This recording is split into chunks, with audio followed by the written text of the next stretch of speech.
Deputy Noah Grayson believed he was only bringing his wheelchair-bound mother to a quiet animal shelter to escape the silence that had filled their home since his father's death. She didn't want a pet. She wanted her life back. But when they reached the final kennel, everything stopped. Inside was a massive German shepherd, scarred, snarling, and labeled unadoptable. The dog hurled himself at the bars, teeth flashing, until Noah stepped closer. Then something impossible happened. The growling stopped. The dog froze, eyes locked on Noah's face, trembling like he had seen a ghost.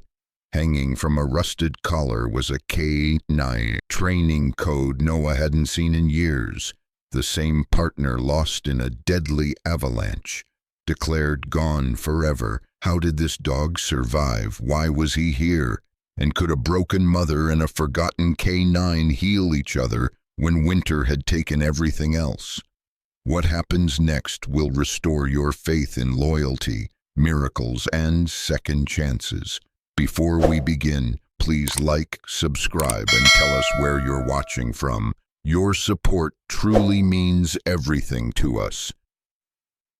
Snow fell over Pine Hollow, Idaho, quietly and without drama, settling into the valley as if the world itself were trying not to wake old grief that had learned how to sleep lightly.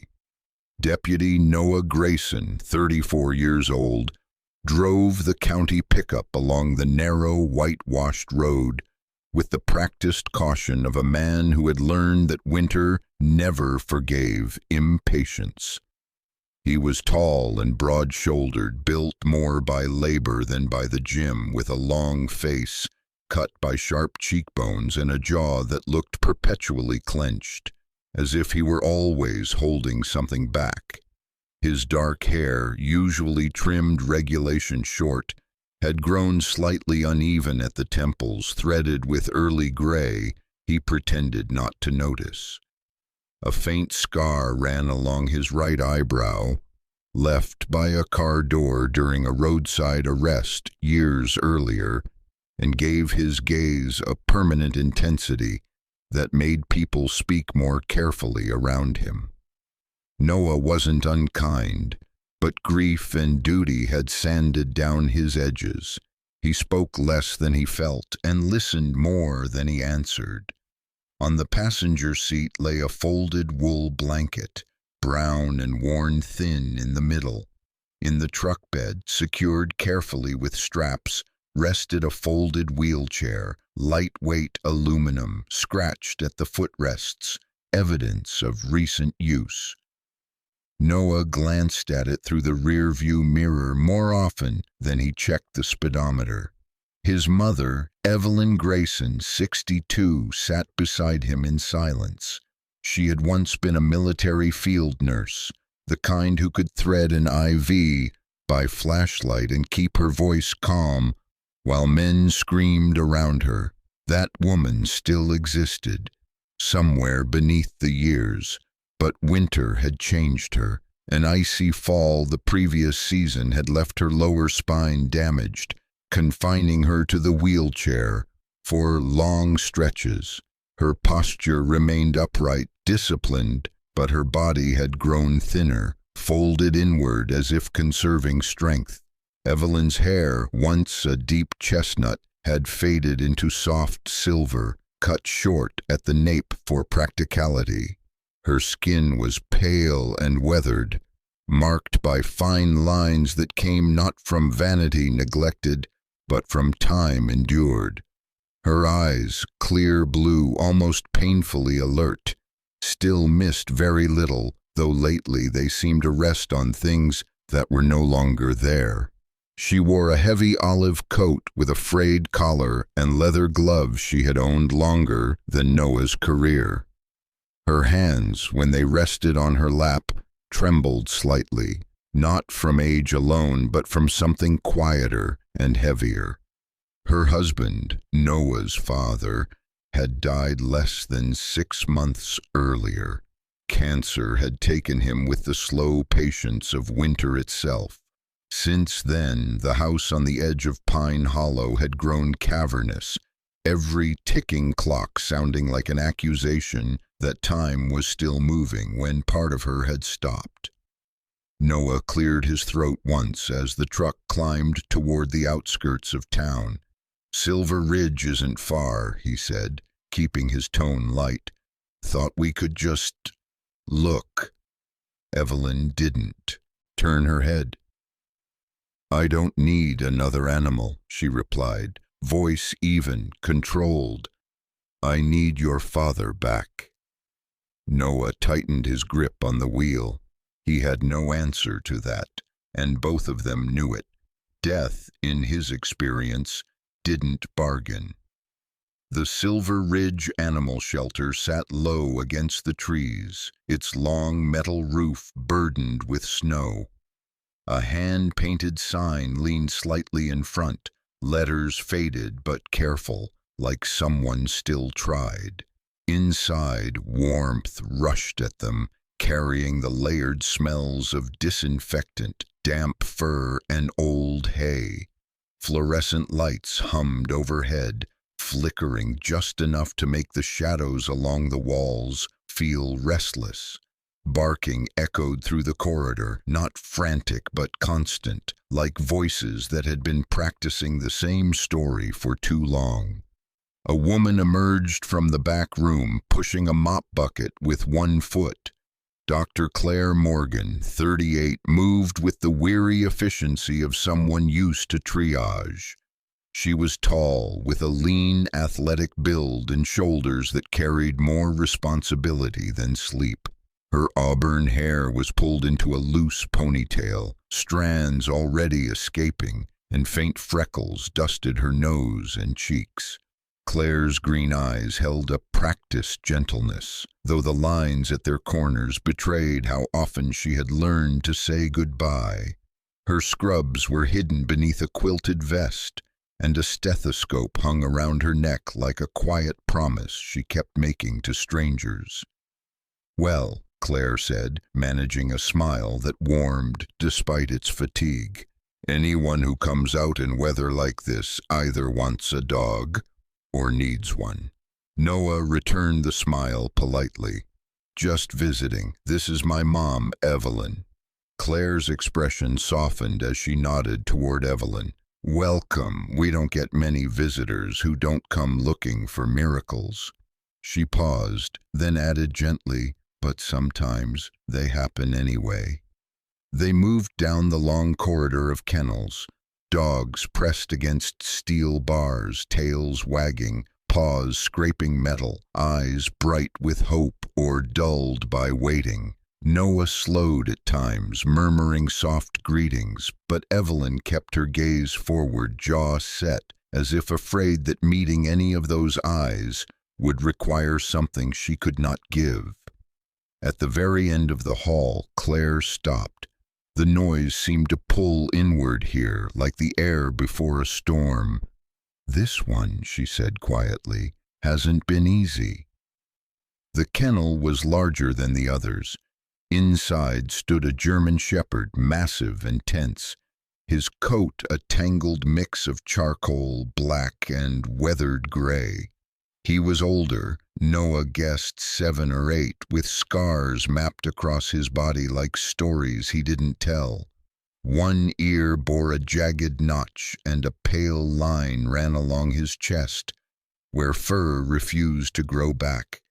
His amber eyes burned sharp and intelligent, fixed instantly on Noah.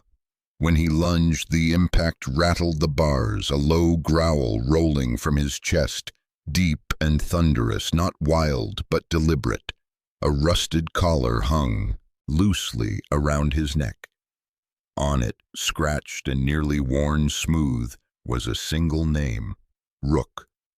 Noah took an unconscious step closer. Something in the sound, the cadence, the restraint, felt wrong, or rather familiar, and then the dog froze. The growl died in his throat. Rook's body stiffened, ears tilting forward, as if recalibrating reality.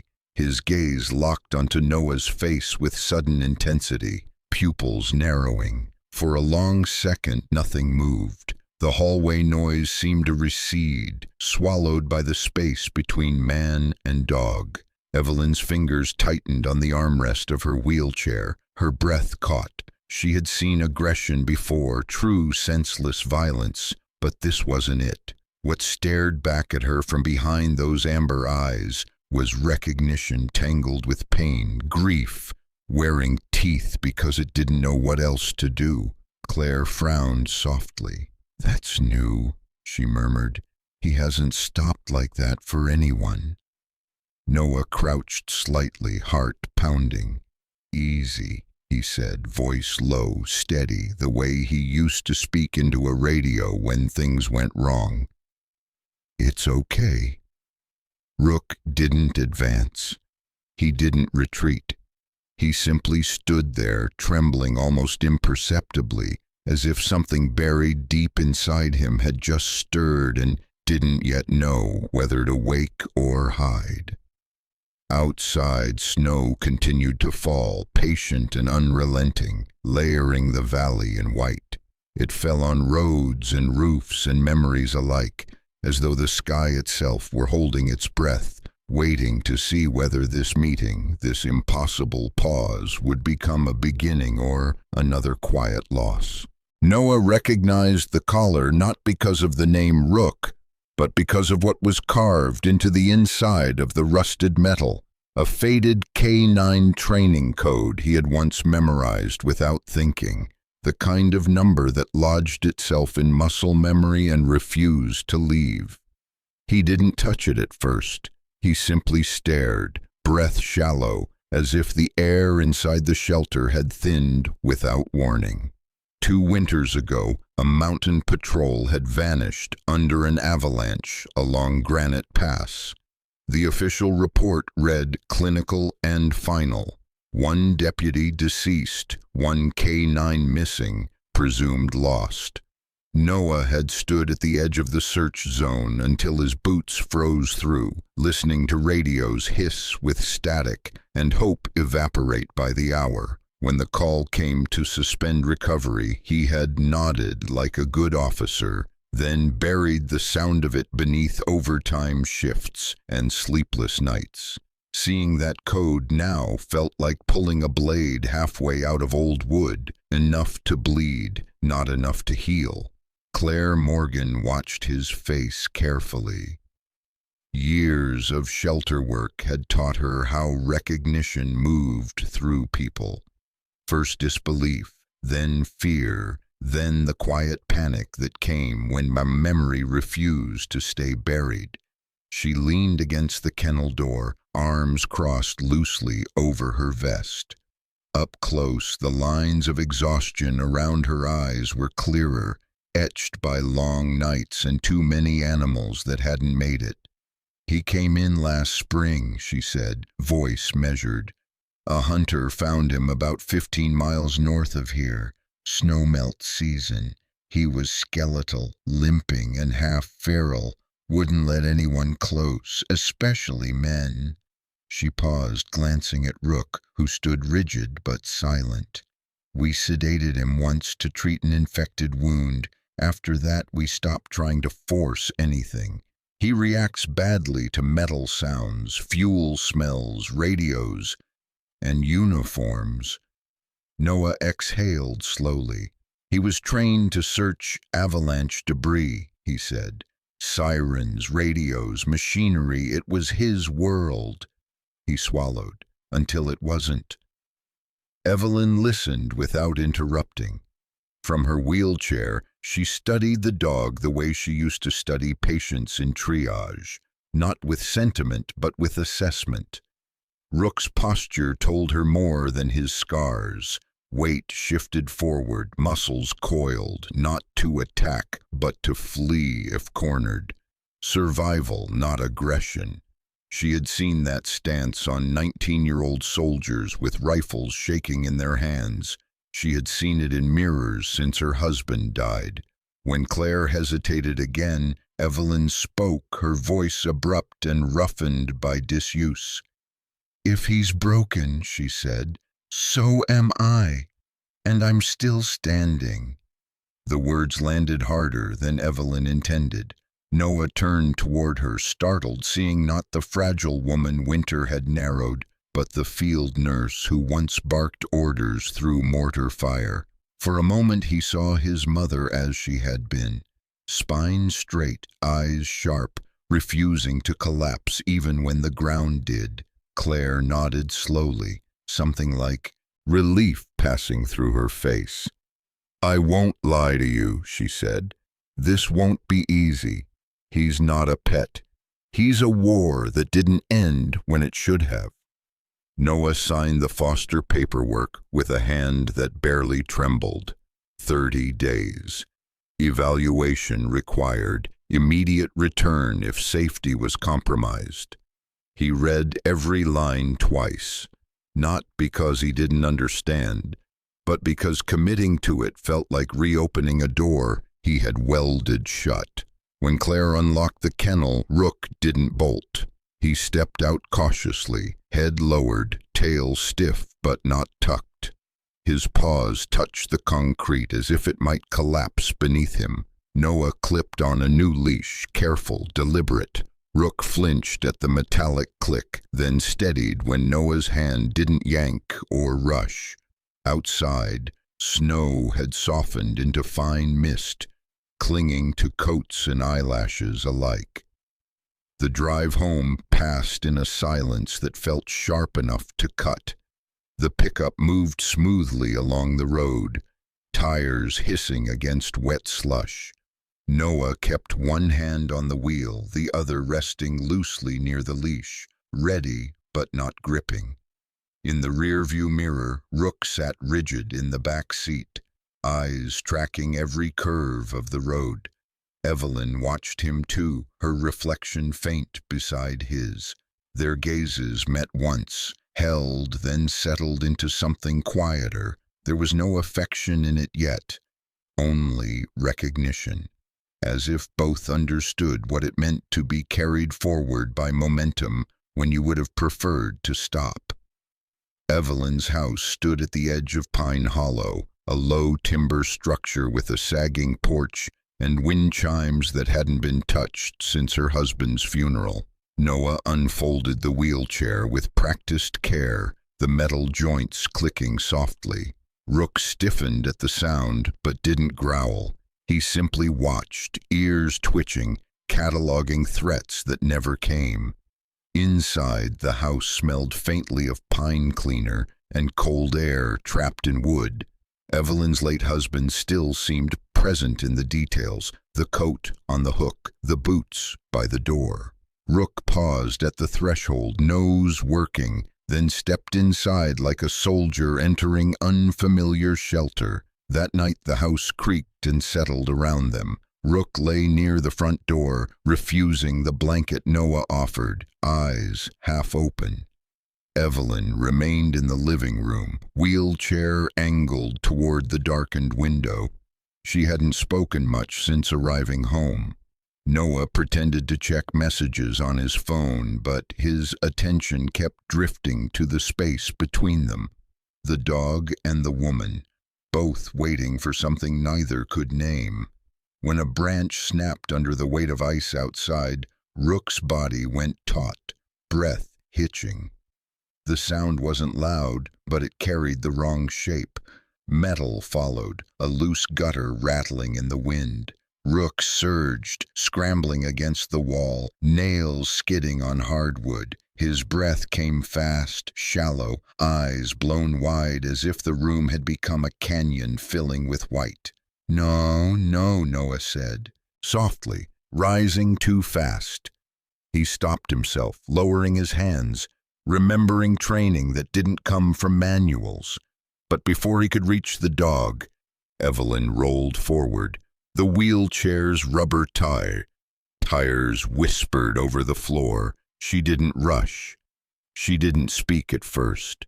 She simply extended her gloved hand, palm open, steady despite the faint tremor that had haunted her for months. "Easy," she said, voice low and rough. You're inside. This is a house. Rook's chest heaved. His growl fractured into a sound closer to a whine. He crawled forward inch by inch until his forehead pressed against Evelyn's knee. She laid her hand on his back, feeling the tension shudder beneath coarse fur. To Noah's shock, her hand stilled. The tremor vanished, as if the act of grounding someone else had anchored her too. For a long moment the only sound was the wind outside, and the slow sinking of breath, dog and woman finding a shared rhythm. Rook did not eat that night. He drank water, then returned to the door, guarding nothing and everything at once. Evelyn slept in the living room, insisting on it, her chair angled so she could see him if he moved. Morning brought pale light and a thin crust of frost on the windows. Noah brewed coffee while Rook paced, uneasy but quieter. Evelyn watched him with the same attention she once gave wounded men learning to walk again. "He's not violent," she said finally. "He's remembering." Noah nodded, throat tight. Later that afternoon, a knock came at the door. Tom Hensley, the neighbor from 2 houses down, stood on the porch with a bag of groceries in one hand. He was in his late 50s, broad and stooped, with a gray beard that looked like it had been trimmed by habit rather than care. Tom had lost his brother to a logging accident years earlier, and grief had made him blunt but kind. He froze when he saw Rook behind Noah, ears pricked, body tense. "Didn't know you had a dog," Tom said carefully. "Temporary," Noah replied. Rook growled once, low and warning. Tom raised his hands and backed up, nodding. "I'll come back another time." Evelyn watched the exchange from her chair, face unreadable. When the door closed, she sighed. "He'll need time," she said. "So will we." That night, Rook slept for the first time, curled against the door, twitching softly as if running through snow he couldn't escape. Evelyn stayed awake, listening. She realized with a dull ache that it was the first time since her husband's death that she wasn't alone with her thoughts. The house felt occupied again, not by noise or joy, but by presence. And presence, she remembered, was how healing usually began. The night settled over Pine Hollow with the weight of something unfinished, the kind of cold that did not rush, but crept, pressing itself into the wood grain of the house and the bones of anyone awake inside it. The Grayson home had always made small sounds after dark, soft ticks from cooling beams, the distant sigh of wind slipping through pine branches. But that first night with Rook, every sound felt amplified, as if the house itself were holding its breath.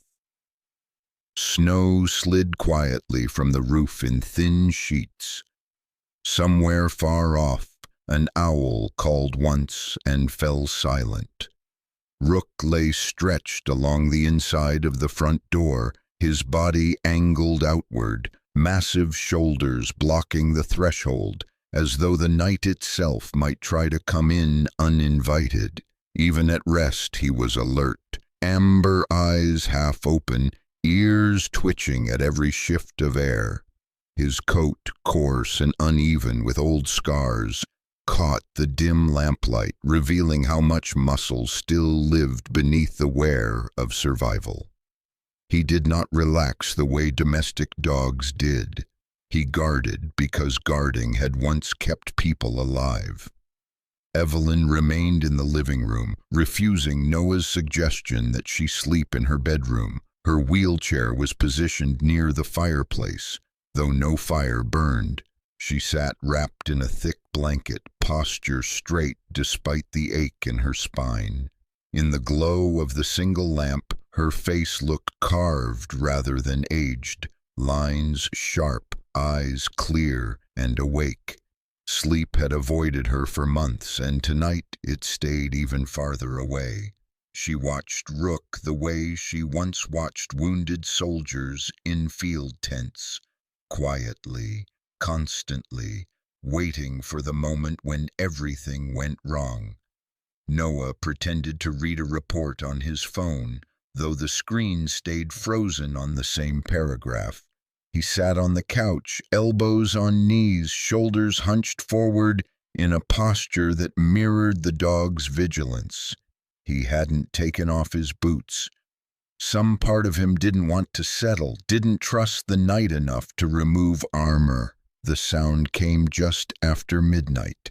It wasn't loud, that was the worst part. A sharp crack echoed from the yard, followed by a hollow metallic rattle that vibrated through the walls. An old pine limb, heavy with ice, snapping under its own weight and slamming into the corrugated roof of the storage shed behind the house. The impact sent a shudder through the tin, producing a drawn-out tremor of metal on metal. Rook reacted instantly. His body exploded into motion, paws skidding across the hardwood as he slammed into the corner near the hallway.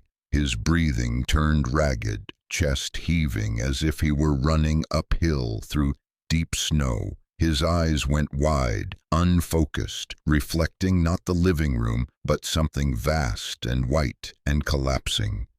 A low sound tore from his throat, not quite a growl, not quite a cry, raw and broken. Noah was on his feet in a second.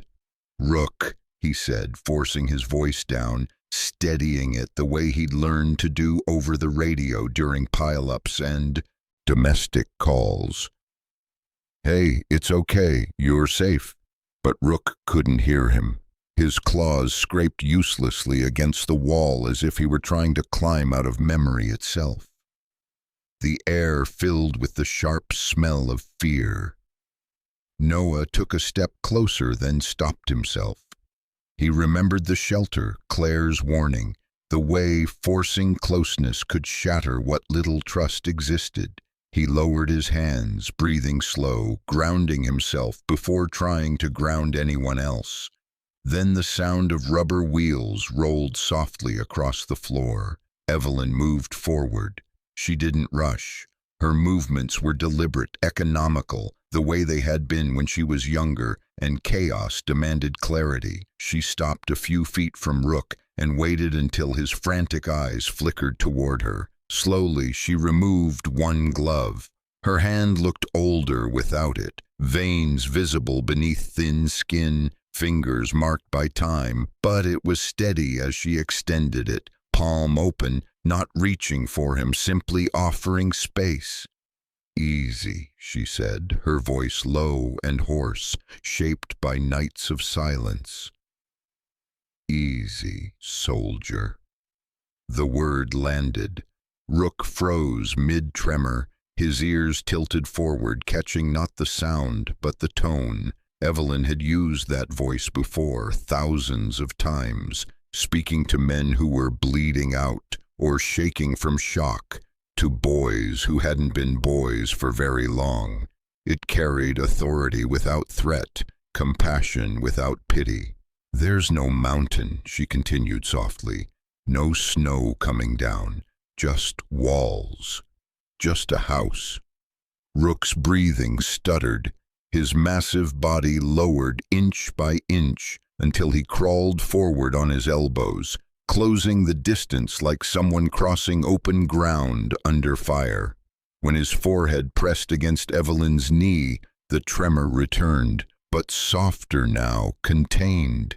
Evelyn placed her bare hand on his back. Noah saw it before he understood it. The tremble that had lived in her fingers for months, the one that appeared when she reached for cups or folded laundry, simply stopped. Her hand flattened against Rook's fur, firm and calm, as if the act of anchoring him had anchored her too. The room changed, not dramatically. There were no revelations or tears, just a slow exhale from the house itself, wood settling, air warming. Rook leaned his weight into her touch, chest pressed against the wheelchair, eyes closing for a fraction of a second as his breath finally slowed. Noah swallowed hard. He had seen death. He had seen survival. But this quiet exchange between a woman who had lost everything and a dog who thought he had felt like witnessing something sacred and fragile. Minutes passed, maybe more. Eventually Rook pulled back and returned to his place by the door, lying down with his head on his paws. He didn't sleep, but he didn't shake either. Evelyn let her hand rest on her lap, noticing the absence of tremor with a distant kind of wonder, as if it belonged to someone else. "That was," Noah began, then stopped. He didn't have a word that wouldn't break the moment. Evelyn nodded once. "He just needed someone who wasn't afraid of him," she said. After a pause, she added quietly, "or afraid of remembering." The rest of the night passed in fragments. Rook drank water but refused food, sniffing the bowl once before turning away. Noah stayed awake until dawn, listening to the rhythm of the house and the dog's breathing. Evelyn closed her eyes but didn't sleep. She didn't mind. For the first time in months, she wasn't alone with ghosts.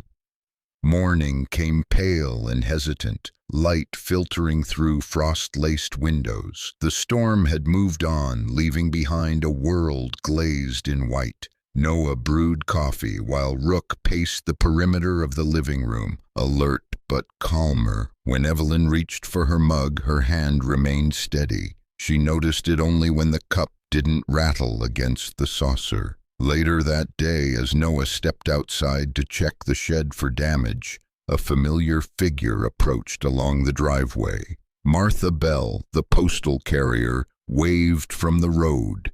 She was in her early 40s, tall and broad-hipped with a weathered face and dark hair tucked beneath a knit cap. Years of delivering mail through Idaho winters had toughened her stride and softened her eyes. She stopped short when Rook appeared behind Noah, massive and watchful. "That's a big one," she said carefully, adjusting her scarf. "New?" "Temporary," Noah replied again. Rook let out a low, warning rumble. Martha nodded, respectful, and kept her distance. "Looks like he's had a life," she said simply before handing over the mail and retreating without fear or challenge. Inside, Evelyn watched from the window. "He'll learn," she said. "So will we." That evening, as the sun sank behind the trees and shadows stretched long across the snow, Rook finally approached his food bowl again. He didn't eat much, just a few careful bites. But when he finished, he lifted his head and looked toward Evelyn, as if checking something unseen. She met his gaze. "Good," she said quietly. And for the first time since winter had taken so much from them both, the night felt survivable. The storm arrived without ceremony, the kind that swallowed sound and distance until Pine Hollow felt like the last place left on earth. Snow drove sideways across the yard, thick and relentless, piling against the windows and swallowing the narrow road that led down toward town. By early evening, the power flickered twice, lights dimming to a weak amber before cutting out completely. The house fell into a darkness broken only by the slow glow of a battery lantern Evelyn kept near her chair, a habit left over from field hospitals where light could not be trusted. Noah was not home. He was on overnight duty at the county station, helping coordinate patrols after reports of missing emergency gear began circulating through the valley. Over the past 2 weeks, several winter cabins had been broken into, Not for valuables, but for radios, flare guns, satellite beacons, and rescue packs.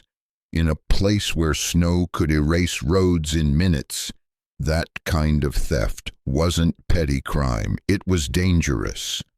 Someone without those tools could die before morning. Evelyn sat in the living room, wrapped in her blanket, listening to the wind claw at the siding.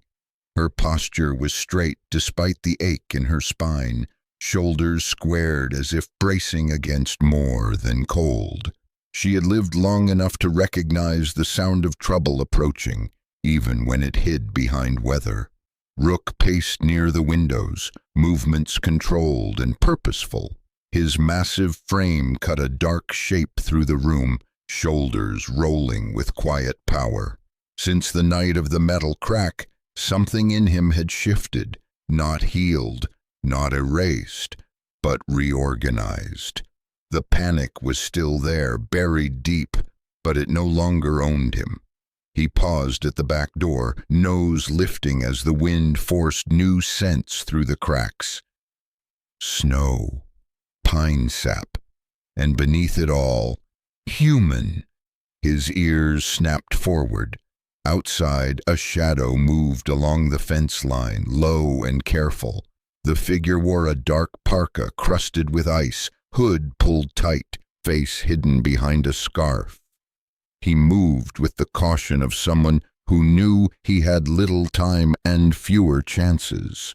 His name was Caleb Rourke, though Pine Hollow would learn it later. 32 years old, lean to the point of gauntness, with a beard grown uneven and patchy from weeks in the cold. He had once worked seasonal search and rescue support in another county until an injury and a string of bad decisions left him on the outside of the system he once served. Bitterness had sharpened him. Desperation had finished the job. Caleb reached the back door and worked a pry bar carefully into the frame, keeping pressure light to avoid noise. Ice cracked softly around the handle, a single sound, sharp, precise. Inside, Rook froze. His body snapped into readiness, hackles lifting, muscles locking into alignment. This was not the blind terror of before. This was recognition, purpose. He did not bark. He did not rush. He planted himself between the sound and Evelyn, head low, eyes fixed on the door as if marking coordinates. Evelyn felt the change in the room before she saw it. She followed Rook's gaze, heart slowing instead of racing. Training took over where fear might have lived. She reached quietly for her phone. The door creaked open just enough for cold air to pour in. Caleb slipped inside, boots barely touching the floor, breath fogging in the lantern's glow. His eyes flicked around the room, cataloging exits, threats, opportunity. Then he saw the dog. Rook stepped forward. A low sound rolled from his chest. Not a growl of warning, but something older and deeper, a command. It echoed through the room like a memory snapping back into place. Caleb swore under his breath and raised his flashlight, beams slicing across the walls before landing squarely on Rook's face. Amber eyes stared back, unblinking. "Easy," Caleb muttered, backing toward the kitchen. "Easy, boy." Rook surged. The movement was explosive but controlled, all muscle and training. He crossed the distance in seconds, slamming into Caleb's center of mass and driving him to the floor. The pry bar clattered away, skidding across tile. Caleb hit hard, the air forced from his lungs in a sharp grunt. Rook pinned him with his weight, one massive paw pressing into Caleb's shoulder, teeth bared inches from his throat, but not closing, never closing. Evelyn didn't scream. She dialed with steady fingers, voice clear despite the adrenaline burning through her veins. "Noah," she said when the call connected, wind howling through the open door behind her. "Come home, there's a man in the house." Noah didn't ask questions. He was already moving, coat half on, keys in hand. The truck tore through snow like a thing possessed, headlights cutting narrow tunnels through white. Inside the house, Caleb struggled, panic replacing calculation. "Get him off me," he shouted, voice cracking. "Get the damn dog off me."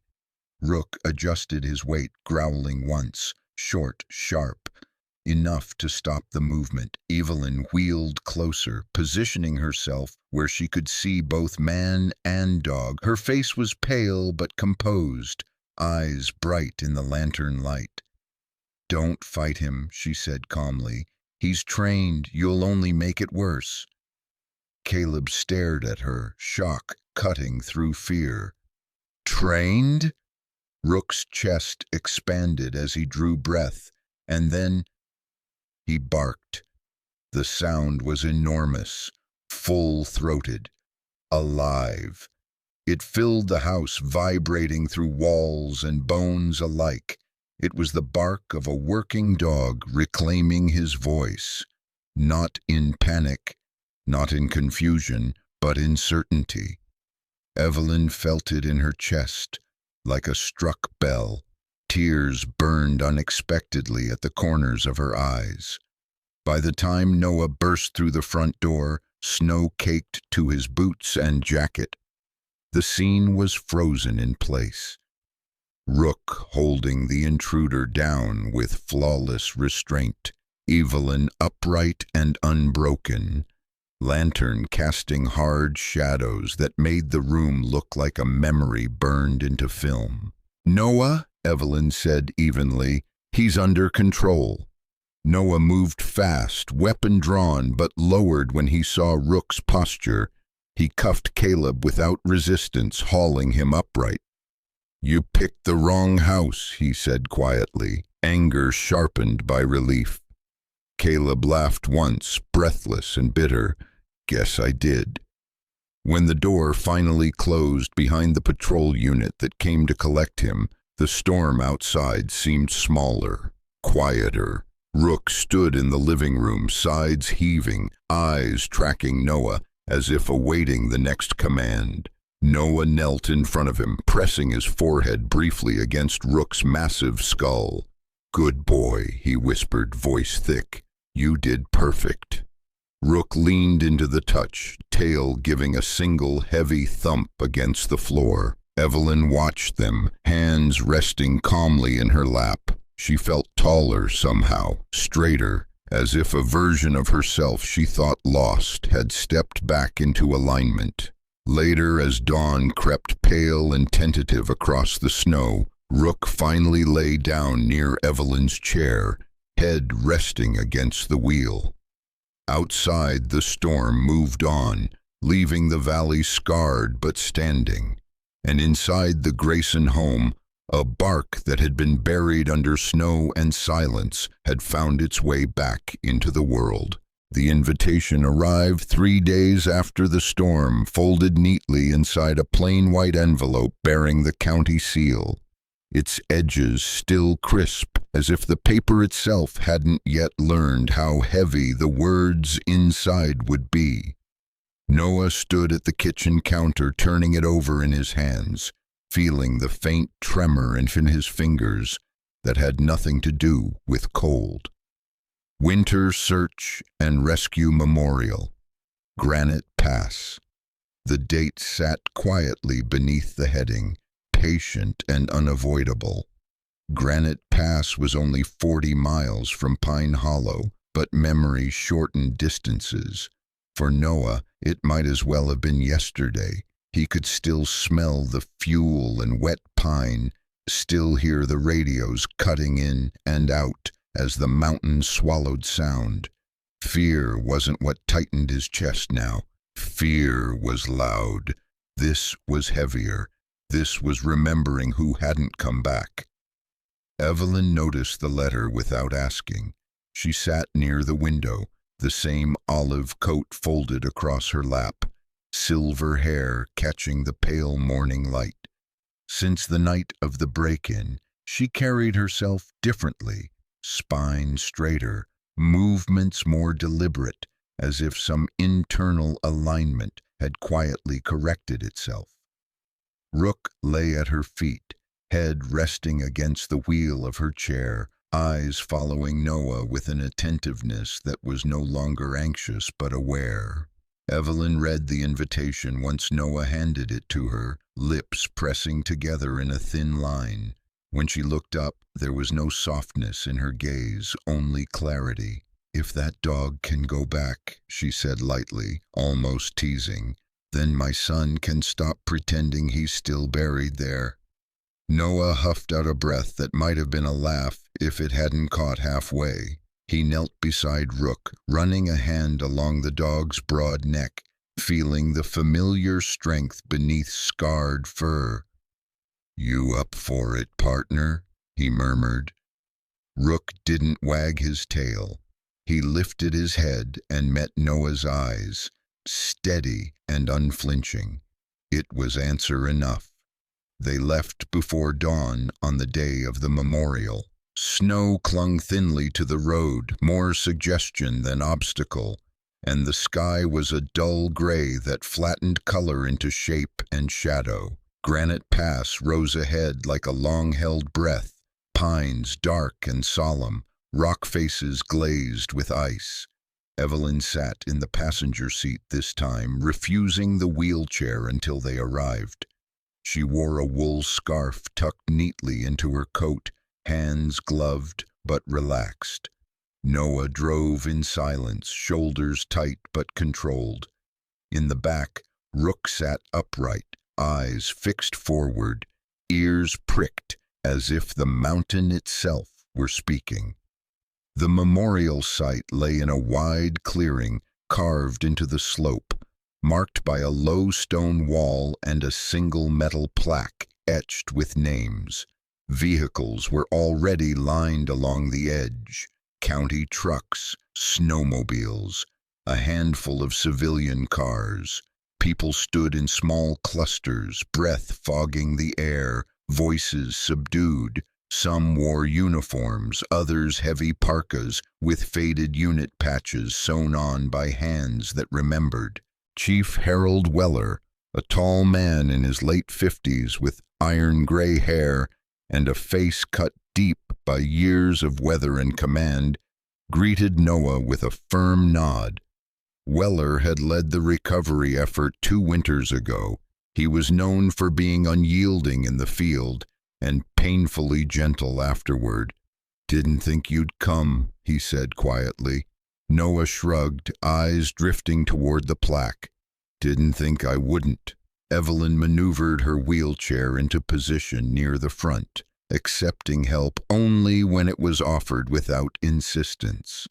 Her face remained composed, but Noah noticed the way her jaw tightened when she read the names. Rook stayed close, body angled protectively without being asked. Nearby stood Lena Brooks, a volunteer medic in her early 40s with cropped black hair and skin browned by years of mountain sun. She had been on standby during the avalanche response, handing out blankets and coffee to men who came back empty-handed. When she saw Rook, her eyebrows lifted. "Is that—" she began, then stopped. She didn't finish the sentence. Some questions weren't meant to be completed. The ceremony began without flourish. No speeches at first, just the wind moving through trees and the soft crunch of boots on snow. A bugler stepped forward, a young deputy with a narrow face and eyes too old for his age, lifting the instrument with hands that trembled slightly. The first note cut through the clearing, thin and sharp, then softened into something mournful and vast. Rook stiffened instantly, muscles locking beneath his coat. His ears flattened, breath quickening as sound echoed off stone and returned altered, multiplied. Noah dropped to one knee beside him, pressing his forehead briefly to the dog's, grounding them both. Evelyn leaned forward and placed her hand on Rook's collar, fingers closing gently but firmly, like setting an anchor. "It's all right," she whispered. "You're not there anymore." Rook trembled, then slowly lifted his head. The howl came out of him like breath he'd been holding for years. Long and low, it rose through the clearing and bounced off the canyon walls, layering itself into a chorus that felt ancient and alive. Conversation stopped. The bugle fell silent mid-note. Even the wind seemed to pause. Rook stood tall, chest expanded, tail still, voice carrying grief and release in equal measure. It wasn't pain, it was acknowledgement, a farewell given shape and sound. When the echo finally faded, no one spoke for a long moment. Chief Weller removed his hat. Lena wiped her eyes with the heel of her glove. Evelyn sat very still, tears slipping down her cheeks without sound, her hand never leaving Rook's neck. Noah felt something loosen in his chest, not disappear, but shift, like ice breaking just enough to let water move again. After the ceremony, people approached quietly, offering nods and hands and words that didn't try to be more than they were. Claire Morgan arrived late, breathless from the drive, auburn hair escaping her knit cap. She looked tired, but when she saw Rook standing calmly at Evelyn's side, something like wonder crossed her face. "He looks different," she said softly. "He is," Evelyn replied before Noah could answer. They stood together for a while, watching snow drift lazily through the trees. Claire cleared her throat. "There's a program starting in town," she said. "Animal-assisted therapy. Mostly veterans, first responders, a few retired medical staff. I thought—" She hesitated, then met Evelyn's eyes. "I thought you and Rook might help." Evelyn snorted gently. "I'm old." Noah smiled. "That just makes you credible." They began the following week in a borrowed room at the Pine Hollow Community Center, its linoleum floors scuffed and walls lined with folding chairs.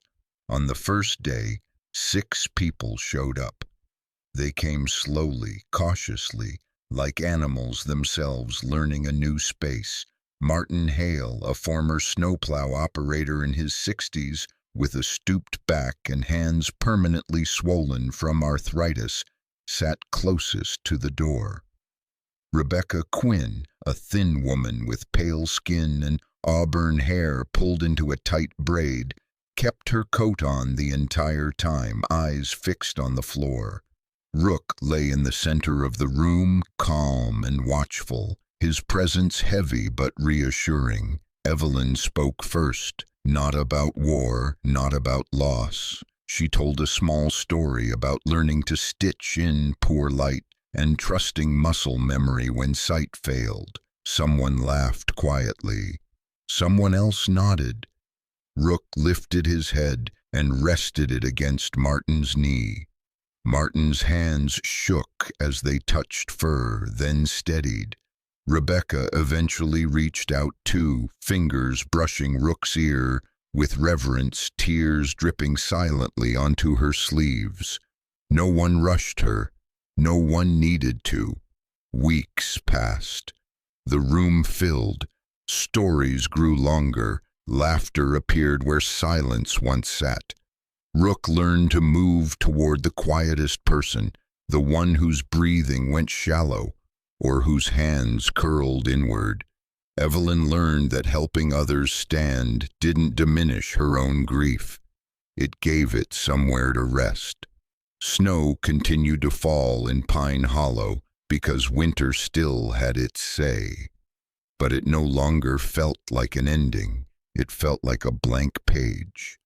On one clear afternoon, as meltwater traced thin paths through the yard and sunlight warmed the porch boards, Noah watched his mother and Rook sit together, heads bowed toward each other like conspirators. He realized then that the mountain had given something back, not by returning the lost, but by teaching the living how to stay. Sometimes God's greatest miracles don't arrive with thunder or fire from the sky. They come quietly through a loyal dog who refuses to give up, a wounded heart that chooses to love again, or a moment when broken souls are brought together at exactly the right time. Rook was not saved by strength alone. Evelyn was not healed by time alone.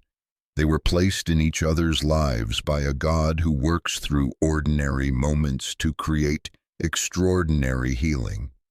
In our daily lives, many of us carry silent battles, grief, loneliness, memories that still ache. But if you're watching this right now, take heart. God is not finished with your story. Sometimes He doesn't remove the pain. He sends companionship, purpose, and love to help us carry it. If this story touched your heart, please share it with someone who may need hope today. Leave a comment and tell us which part moved you the most. Your words may encourage someone else more than you realize. And if you believe in stories of faith, loyalty, and second chances, subscribe to the channel so we can continue walking these journeys together. May God bless you and your family, guard your heart, and guide every wounded soul back toward peace. And may you always remember, even in the coldest season, spring can still come. Amen.